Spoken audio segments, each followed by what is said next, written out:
Hello, my name is Angelo and I am the Shakespeare Whisperer, and this is Dr. Peter Groves, and we are continuing with our series on Measure for Measure. We are up to Act 3, Scene 1 now. Can you believe it? If this is the first of these videos that you're seeing, we encourage you to go back and watch the first one because we obviously go through the play in order and we build upon things that we've already said. We also encourage you to have a copy of the play with you while you're reading along with us. Exactly. And you can get like free PDFs online of the plays. Oh yeah. It wouldn't be ideal, but they're at your fingertips. There are so many online versions of all the plays, so it's not a problem at all. Yeah. Yeah. Easy. Even annotated ones. The internet Shakespeare is a good place to go. Brilliant. Because you do occasionally need notes with Shakespeare. It has to be said. Because you do need a little help in interpretation. A little help. Okay, so we've just had this massive scene between Angelo and Isabella. He has propositioned her and said, I will let your brother go free if you sleep with me, otherwise he's gonna die. Eventually he said that, after a lot of beating around the bush. Yeah. Oh, I thought you meant also he's gonna die after I torture him a lot. Oh, no, well, there's that too. Yes, yeah. yes. But yeah, and there's this fascinating interplay here between Isabella's conscious and her subconscious, and Angelo's conscious and his subconscious as well. Yes. Which is really an extraordinary scene. So Angelo's like instead of bending like a tree in a storm, he's like something very stiff and brittle that just breaks entirely, so that as soon as he starts being wicked, he's going to give his sensual race the rein, as he says. Yeah. So he's going to stop at nothing. He's going to be. Yeah, he doesn't do things by half. No, he doesn't. He doesn't. So Act 3 is, well, your edition may say the prison. Of course, Shakespeare, as we've said before, doesn't give stage directions, or only very rarely when it seems important. Like in Macbeth, when Macbeth is deliberating about the murder and he's excluded from the feast, and there's stage directions of servers with dishes passing behind him. But generally speaking, it doesn't matter where they are, so Shakespeare doesn't bother. Editors shouldn't either. So here's the Duke and the Provost with Claudio. Oh, and we should probably mention also that Isabella has decided, no, I'm not going to take Angelo up on this. My brother's going to die. Yeah. That's a shame. More than our brother is our chastity. Yes. She says, which strikes modern audiences as a little priggish and slightly cold, although, and I think it might well have struck contemporary audiences in that way. Though she does have a bit of a problem. I mean, she is. Not that you're encouraged to judge her. No, it's a problem. No question. So, is that recording? I suppose so. The back thing. Yes.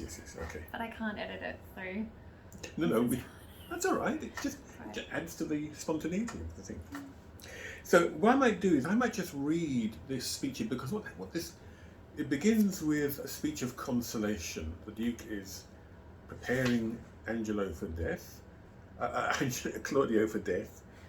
Of course, he knows full well Claudio isn't going to die. So, as is so often, he's simply playing with him here, playing with his feelings, his emotions. And he gives him a kind of consolatory speech. Now, I'm going to read it through, and you might just think a little about what you would expect to hear from a friar consoling somebody before their execution. What sorts of promises, what sorts of consolations they might find. And he says, we begin, you have no hope of pardon from Lord Angelo. The miserable have no other medicine but only hope. I've hope to live and I'm prepared to die. Be absolute for death. Either death or life shall thereby be the sweeter. Reason thus with life. If I do lose thee, I do lose a thing that none but fools would keep. A breath thou art, servile to all the skyey influences that dost this habitation where thou keep'st hourly afflict. Merely, thou art death's fool. For him thou labour'st by thy flight to shun, and yet runn'st toward him still. Thou art not noble, for all the accommodation that thou bear'st and nursed by baseness. but by no means valiant, for thou dost fear the soft and tender fork of a poor worm. Thy best of rest is sleep, and that thou oft provokest, yet grossly fear'st thy death, which is no more.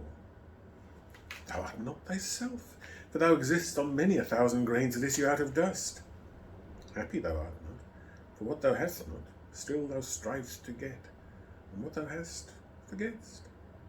Thou art not certain, for thy complexion shifts to strange effects after the moon. If thou art rich, thou art poor, for like an ass whose back with ingots bows, thou bear'st the heavy riches but a journey, and death unloads thee. Friend hast thou none, for thine own bowels, which to call thee sire, the mere effusion of thy proper loins, do curse the south gout, serpigo in the room, for ending thee no sooner. Thou hast no youth, nor age, but as it were an after-dinner sleep, dreaming on both. For all thy blessed youth becomes as aged, and doth beg the arms of palsied eld. And when thou art old and rich, thou hast neither heat, affection, limb, nor beauty to make thy riches pleasant. What's yet in this that bears the name of life? Yet in this life lie hid 1,000 deaths. Yet death we fear that makes these odds all even. So, it's a consolation, but it's a very odd consolation coming from a friar, because would we not expect some notion of Christian hope to be in here somewhere? Afterlife. I mean, the idea that, for example, thy best of rest is sleep, that thou oft provokes, but yet grossly fear'st thy death, which is no more. Well, yeah, that was a commonplace of classical literature. Death is just a kind of sleep, and in fact, you know, we still write on graves, R.I.P. Requiescat in pace. Let sleep in peace. He sleeps in peace, or she sleeps in peace. But this was, of course, accompanied in Christian thought by the notion that we rise again. You know, death shall be no more. Death, thou shalt die, says John Donne. We wake. One short sleep past, we wake eternally, says Donne. There's nothing of that here. This is more like Catullus, who says, you know, the pagan poet, who says to his lover, you know, when one brief day is past, there is a night to be slept perpetually, nox est perpetua una dormienda. That's a very pagan view. And it's a pagan speech we get from this friar, which is really very odd. It's worth wondering about, because if he's put on a friar's robes, he could put on a friar's rhetorical habit as well, surely, but he doesn't. I find that very interesting. If we go through the speech, it's a sensible thing. He says, you know, be absolute for death, be convinced you're going to die, and then whether you die or live, either of those will actually be it'll be easier to bear your death if you're convinced about it, and your life will actually seem a good thing. Yeah, you'll be like, hooray! Whee, I'm not going to die at all. Whoopee! Forget all that trauma. I mean, maybe he thinks he's conferring a benefit on Claudio. It's a surprise, you know. It's like telling a child you forgot to get their Christmas present or something, but you didn't really, you know. You just giving it away. If I do lose thee, I do the thing that the fools will keep. So he harps on this it's both pagan, but it's also actually interestingly modern, this notion that there's no such thing as a stable self that is you. A breath thou art, servile to all the sky influences. That is, the astrological influences. You're not really your own self, you know. You are just a combination of Mercury in ascending in the west and all these other instances that make you you. So what are you losing? There's not really a you to lose. It's just an illusion of being you, which, as I say, is actually a very modern idea. Yeah. Interesting. Is that also kind of an allusion to that idea of like men are like ants to the gods? I can't remember. You know that? Well, yes. Again, classical. Well, of course, in King Lear, as flies to wanton boys are we to the gods. That's it. Was that Lear? I thought that was. Lear. Okay. I thought that was like the not the Odyssey, the other one, the Iliad. For some reason, I think that's Anyway. Oh, there may be similar sentiments in the Iliad, yes. Yeah. Well, because Lear is explicitly a pagan play, so we understand pagan sentiments in a pagan play. But this is not a pagan play, and not only is it not a pagan play, but this is a man pretending to be a friar. That's what makes this fascinating. And I find that critics don't find this odd or comment upon it at all. Yeah. I think it's interesting as well, a breath thou art. Like, yeah. Again, I've forgotten the name of that play, when the woman says to the woman who's now queen, thou art a breath, a bubble, signifying nothing. Oh.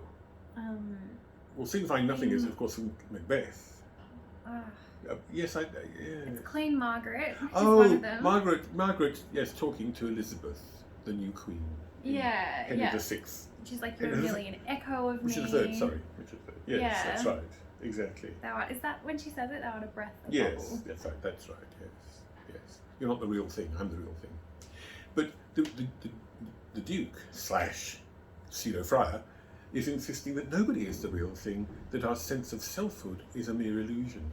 And you don't get this interestingly stated in Western thought until David Hume, writing in the middle of the 18th century. And of course, it doesn't become an idea that people sort of take seriously till the 20th century. So it's actually rather interesting. One more thing on that breath thing. Yes. Is the Holy Spirit referred to as absolutely? Well, breath? spirit means breath in Latin. Yeah. Spiritus is breath. So it's kind of, on one level, really fleeting and unimportant, but then on another level, it's kind of like, well, yes, that is, that is God, that is life. Like, yes, that's God. God breathes life into the clay. Yeah. Well, yes, that could be lurking in there. That's right. Interestingly, but it's not very close to the surface, because the surface is entirely pagan. I think that's the interesting thing. That death's fool. You're always trying to avoid death, but in fact, you know that you're approaching it every day, closer and closer and closer. That's basically what he's saying here. You're not noble, because everything you do is actually based on dung. The food you eat is ripened in dung. You can't escape the human condition to assert a sort of wonderful nobility. If you think of traditional, think of a writer like Racine. Nobody ever takes a poo in Racine. So they weren't human beings. So they were some kind of ethereal creatures. And he's saying, no, you're not kind of ethereal creature. You're just an animal, nursed in baseness. There's a real sort of a kind of very a sort of contempt. I mean, you could say that behind all this is the medieval Christian attitude of contemptus mundi, contempt for the world. Your mind is fixed on the next life, and you feel but contempt for the world. That does. Yeah. That is there, but it's contemptus mundi with no relief in terms of. There's only mundi. There's only mundi. That's right. So it's kind of like the worst of both worlds in a sense. Yes, exactly. World. Yes, that's right. Yeah, and Shakespeare loves his worm food imagery that's when it comes to death. That's right. Over and over again. He can't. The famous joke about the diet of worms in a diet of Baltic worms being now at him as Polonius. Because, of course, there was a famous church parliament at Worms, or Worms, called a diet, that decided upon the fate of Luther. However, that's neither here nor there. You're not valiant because you're afraid of a snake, that soft and tender fork of a poor worm. These are just little sort of paradoxes. They're not particularly significant. But the notion of death as merely a kind of sleep, but a sleep you don't wake up from, is important. Again, thou art not thyself, but thou gets on many thousand grains of this out of dust. You're simply a conglomerate. There's an echo there, in fact, of the famous pagan Roman writer Lucretius, who is an explicitly atheist and materialist writer, and was valued in the Renaissance for his style, for his Latin poetry. But of course, made people nervous because of his assertion of a basically materialist. Basically said that everything that is comes into being through random agglomerations of little atoms, little corpuscles. And that's what the Duke is saying here. The Duke is propagating an explicitly alien, atheist and materialist philosophy to poor old Claudio. Maybe he feels that as a pseudo-friar he shouldn't be allowed to, utter Christian ideas. Well, see, I don't think he's that sophisticated or that conscientious. I mean, we've established that, he's not particularly well, in some ways he is intelligent. But I think here this is just his own philosophy.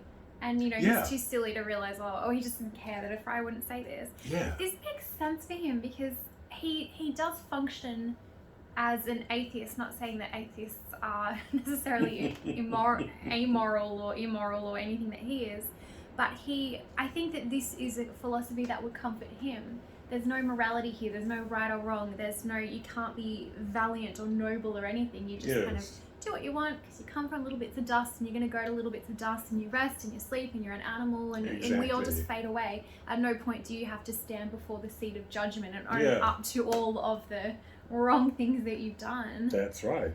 And connected with that is, in fact, this weird sense in which he sees himself as the seat of judgment. As a godlike being who judges everybody who peers into their wrongdoings, if you like. So in the last act, in the last scene, he plays that part to the hilt. He's a god figure. But for him, he's not mimicking real judgment. He's just having fun. And even this idea, thou art not thyself, that is so him. He has such a fractured sense of self. Yes. We haven't seen him say it yet, but he says, he talks about himself as a scholar, a statesman, and a soldier. He likes to think of himself as his noble and valiant person when subconsciously he realizes that he's not. He thinks he's a good rule. Exactly. And of course he knows it too. Again, is this split because he gets really, really, really annoyed at Lucio's. We're jumping around a bit here, but we'll come back to this. Lucio's suggestions that the Duke.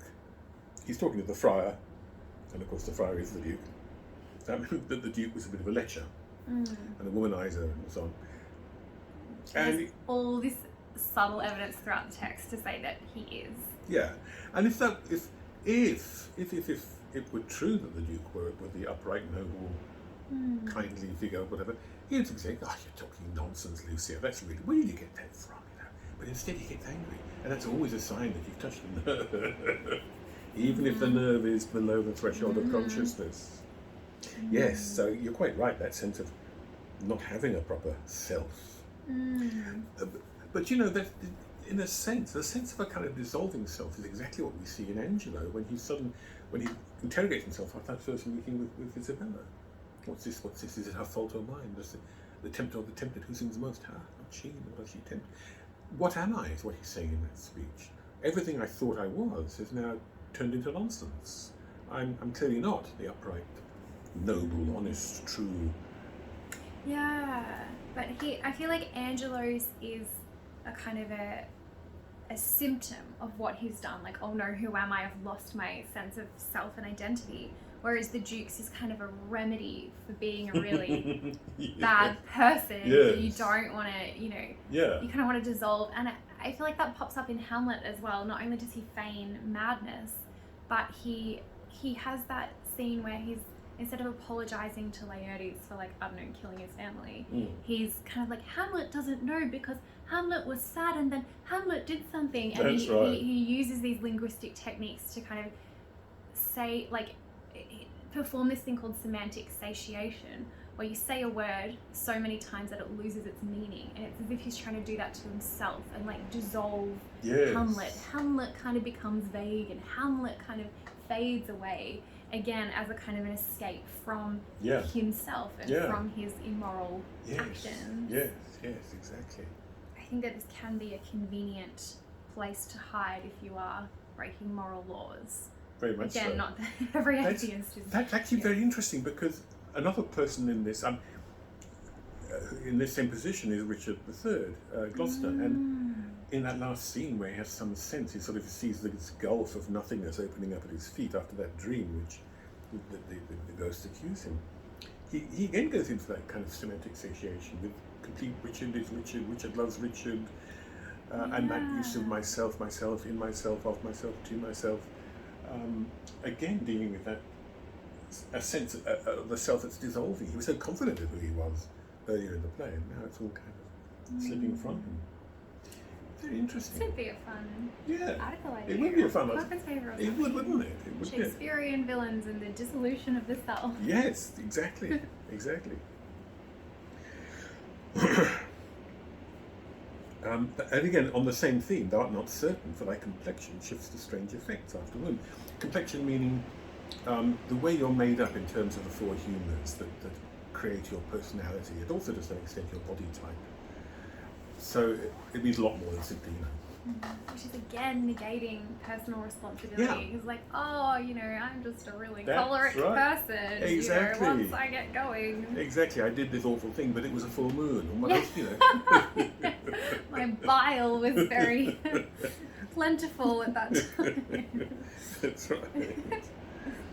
And if you're rich, you're poor, because you can't take it with you when you go, as the old song had it. Just weigh you down, which is a very Christian. Oh yes, idea. It is. He uses Christian ideas, just as he uses Stoic ideas, but he's neither Christian nor Stoic. He's just using the ideas, I think. Death unloads these. And again, death is the end of everything in this speech, and that's the important distinction. So you haven't even got a friend, even your own offspring, those who call these sire, your own bowels, curse various diseases for not ending you sooner because they want your inheritance. Again, it's a rather classical idea, so that's a Latin satire. Probably not entirely true. I'm not sure that every single child is waiting for their parents' death so they can inherit the lawnmower or whatever. Now, I hadn't noticed before. Maybe if it's a ride-on. Maybe. I hadn't noticed before, actually, how much of this speech is about that sense of a dissolved self. That has no youth, nor age, but as it were an after-dinner sleep, dreaming on both. It's wonderful.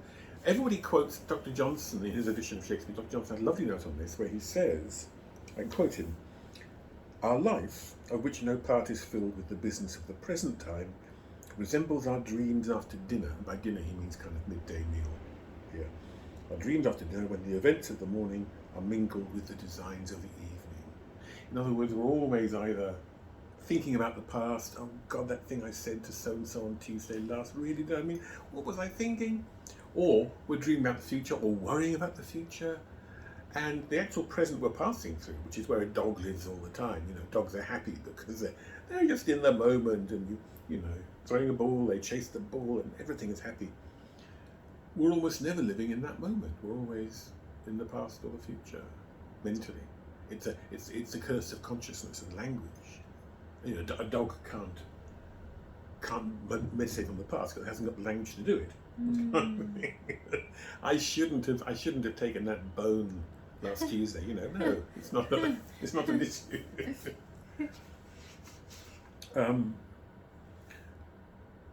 For all thy blessed use becomes as age and doth beg the arms of palsied eld. So, however strong and beautiful you are, you'll become an old person begging alms. Palsied, a kind of old person who's shaking.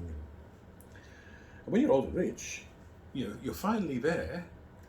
You just haven't got the heat, the bodily vigour, the affection, that is, the emotions of attachment. Limb, you can't walk anymore, you're staying without all beauty to make your riches pleasant. So it's the paradox, isn't it? So young people who want to be out there partying and so on, they've got a car, they haven't got the money.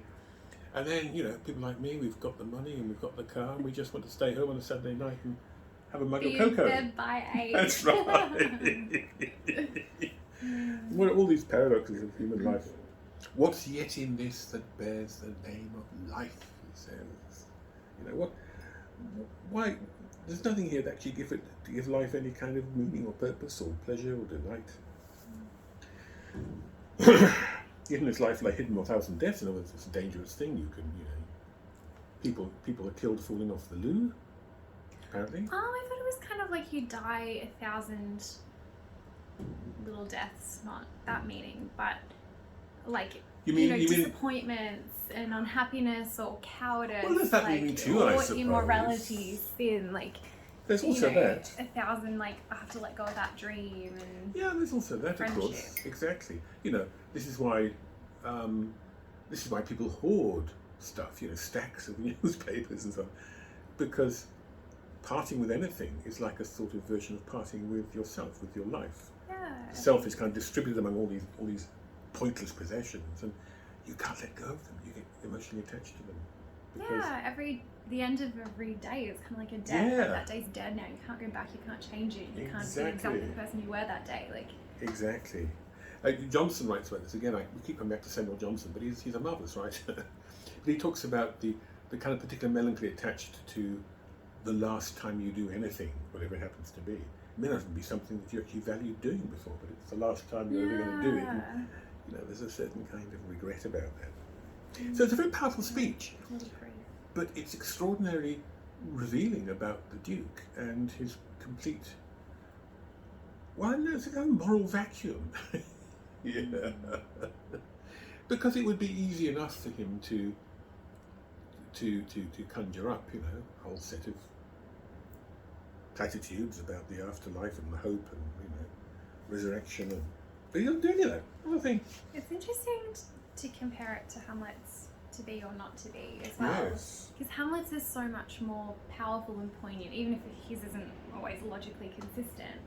Like, you feel, Claudio is sitting in a prison. He's had it pretty rough. I feel like, Hamlet's, the slings and arrows of outrageous fortune, like all the injustices and the pain would make me feel better about dying. Like, yes. I don't know, maybe because Hamlet genuinely is contemplating suicide, so there's a real emotion there and a desire for the relief of death. Whereas here, it's kind of like a pretty little exercise. It's fun. It's like, oh, that's clever. Well, that's But true. it doesn't really stir you to Because he's not facing death. be ready to embrace death. Yes. Yeah.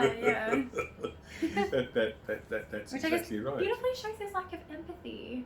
Yeah. He can't, it's really all about him, and it's easy for him to be like, so there you go, now you're gonna die, but as I've shown you through several fun examples, it's fine. That's right. I'm fine about you dying. So That's right. But what's interesting, it's a nice comparison, because the Duke has a very pagan idea of death as the end of everything. There's nothing after it. A bit like Richard III when he warns Stanley that if he doesn't behave, Richard will kill his son, his hostage. And he says, lest Lord Stanley fall into the blind cave of eternal night. And that's pure paganism. Whereas Hamlet is worried about, of course, what will come beyond that. What dreams may come when we have shuffled off this mortal coil must give us pause. yeah, that's you're right. That's not the key difference. Hamlet then explores the option of. But again, Hamlet isn't explicitly. It's not just not Christian, but it's anti-Christian, because he talks about death as that undiscovered country from whose bourne, from whose limit, no traveller returns.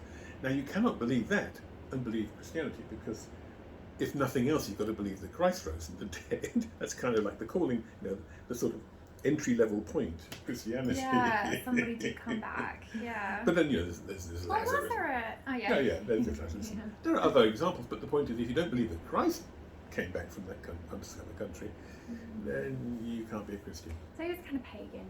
It's deeply pagan, yeah. River Styx type. But view of the afterlife.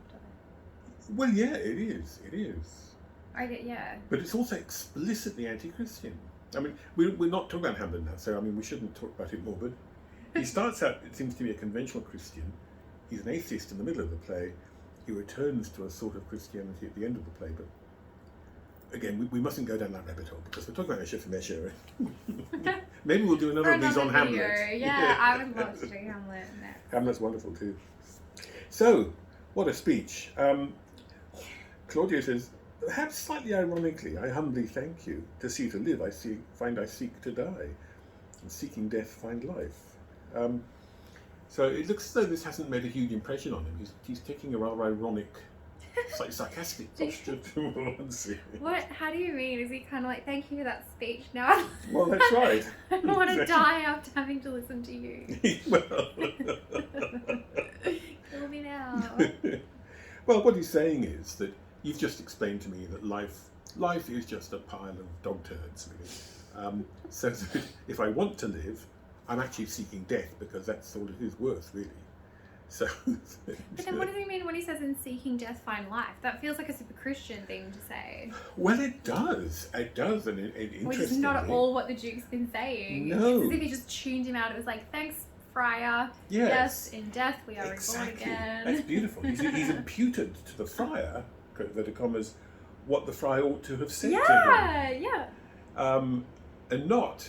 And I suppose in a sense, if you think about it psychologically, here's the friar droning on all these commonplaces. Maybe his mind isn't sticking to the point, and he just hears what he expects to hear. Life is rotten, but consolation lies in heaven. Turn your mind to that, and that's what he gives back as a summary of the friar's speech, which the friar never said. Interesting. It does make sense because I've said it before. The friar's speech here would be really fun at a card party. I don't even know what a card party is. It's some kind of Jane Austen party where you're all sitting around. Oh, right, playing whist. Yeah, exactly. Never been to a card party. But that would be fun, and you'd listen to him and be like, oh, clever, Yes. cheers to you. It is so inappropriate for a prison cell and a guy who's like facing death, like he's not going to care particularly. Exactly. So, yeah.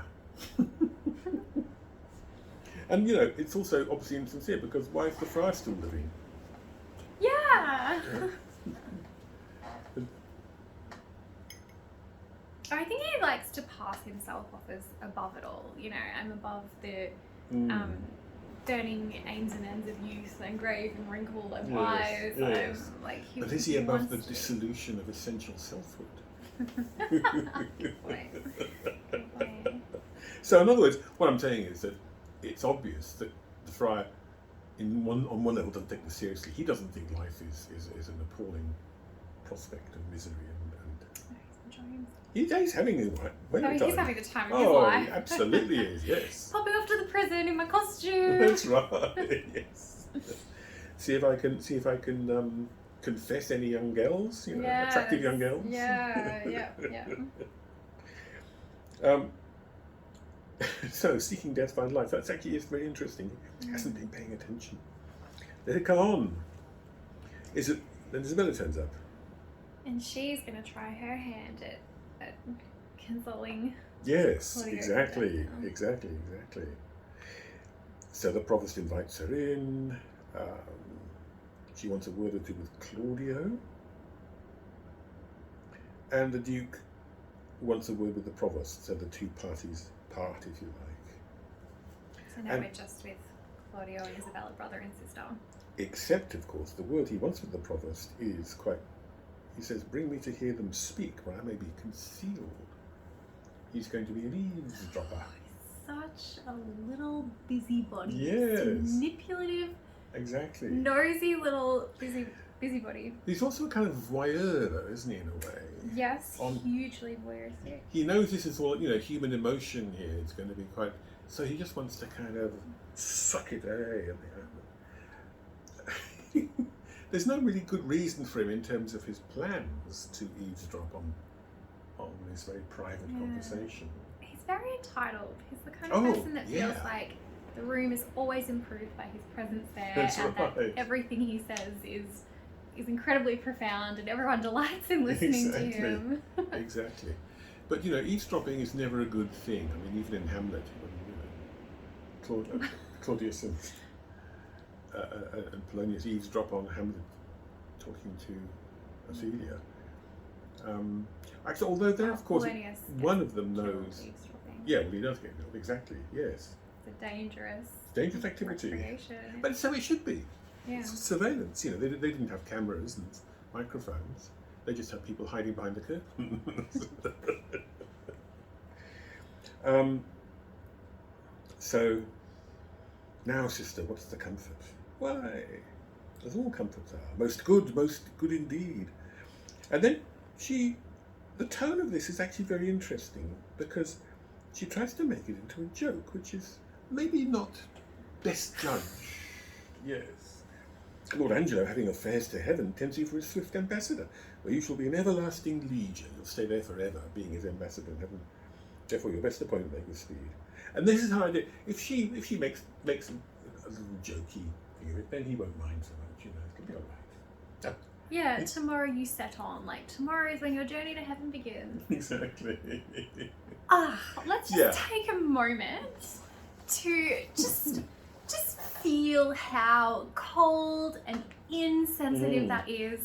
Like, I mean, Isabella in this play is so often seen as like the hero and the Christ, like, oh no, I guess the Duke is the Christ figure, which is quite astounding considering. Yeah, but but she's saintly, exactly. And like, we've just seen one, what would you call him, sociopath, talking to Claudio, and now like, if you didn't know which character was saying it, you would think the Duke popped back in again. Yes. Like, this is unbelievable. Exactly. She's such a funny one, because again, when she first went to Angelo and she's like, my brother did a sin, I'd rather the sin dies instead of the brother. Like, she just does some, cute little couplet or whatever logic chopping. Yeah, exactly. Chopping. And then Lucy has to be like, girl, like, wake up, like, get involved. And then once she gets going, she gets fired up. She delivers, this incredible speech about mercy and justice. Like, it's so rousing. But here, we're back to Isabella before her coffee or something. Yes.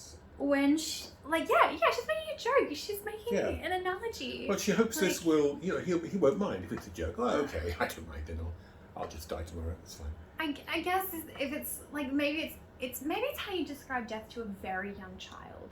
Yes. Like, there's a spot in heaven. That's they right. want you there, and you're going to go on this journey. Like, maybe that's all you can do. That's right. It's really sad. But this is. And there's no empathy. There's no like, hey, I've got something really horrible to tell you, and I'm so sorry, and it breaks my heart. Yeah. And I'm here with you, and this is the point. Well, again, you see, this is actually again what links her with Angelo very much, and maybe to a extent with the Duke. These three characters are fascinatingly linked in all sorts of ways that aren't immediately obvious. But she's not a people person. Let's put it that way. No, and I mean, she is obviously very intellectual. Yeah, but her passionate engagement in that early scene, after saying, well, I had a brother then, goodbye, I'm off, Yeah. Time for my tea anyway. When she gets fiercely, passionately engaged and really impresses Angelo, it's about ideas. It's not about her damn brother. Yeah. Her brother gets a mention, but that is so true. That is so true. Yeah. That's in a way admirable, but it's not quite the same thing. We put it that way, and so it's as though she's like a dog that hasn't been socialized, that doesn't know how to get on with other dogs. Or a person. Well, like a person. Oh, yeah, but I know. But the point is, it happens more with dogs. People don't take the puppy to the park to meet other puppies and play with them and romp about and do play fighting, so that they tend to not relate well to other dogs when they're an adult. I say this because it's less obvious. With humans, it's harder to do in a way. You have to sort of shut them away from little playmates and other people, but it can be done. And there's a sense about Isabella that she is claustrated. That although she's not a nun, she has in some sense lived some kind of nun-like existence where she hasn't had to deal with people, only with ideas and thoughts and so on. Which makes sense with her in the last scene with Angelo, this kind of repressed sexuality, like how the language had all these double exactly double meanings. Exactly. All this innuendo that she wasn't consciously aware of again.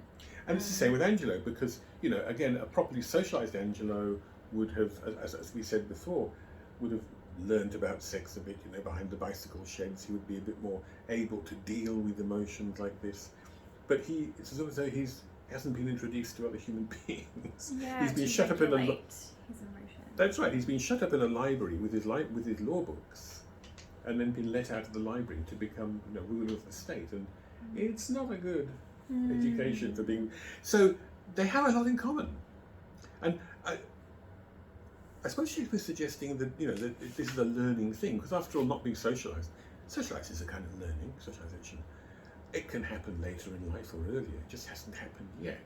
So it's not that she's irredeemable in any way, but she certainly doesn't know how to relate to her brother. She might love him, but even her brother, she doesn't really quite know how to relate to him as a human being with emotions and feelings. Yeah. And so she makes a joke of it. This will do the trick, Interestingly as well, it's not her fault, but she has helped to cause this by refusing Angelo's that's right. rape request. Yes. So maybe there's a little bit of defensiveness, or she's like compensating a bit. She's feeling a bit guilty, so she's like, really, like, this is actually a good thing for you. I think that's definitely the case. Yeah. And that explains her over-the-top anger when he says, sweet sister, let me live. Yeah. Later in this scene. Yes, she's more angry than is merited. I mean, a little understanding here, he wants to live. He's a young man. It's not such a great... He's just married this, nice girl. Oh, 41 minutes. We're going to pause here. Okay, we're going to pause here, yes. Pick it up in the next episode. Yes.